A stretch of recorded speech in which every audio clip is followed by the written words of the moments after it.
অলস কৃষকের গল্প। একদিন এই অলস কৃষক তার ক্ষেতের একটি গাছের নিচে বিশ্রাম নিচ্ছিলেন, যখন তিনি দেখলেন একটি শিয়াল শিকারের জন্য একটি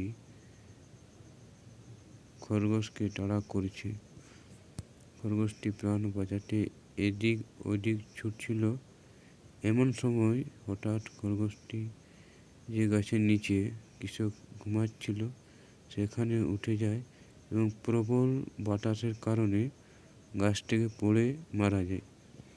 মৃত খরগোশটি কৃষকের কাছে পড়েছিল, তাই কৃষক মৃত খরগোশটিকে তুলে নিয়ে শিয়ালটিকে পাথর ছুঁড়ে তাড়িয়ে তার বাড়িতে ফিরে এলো।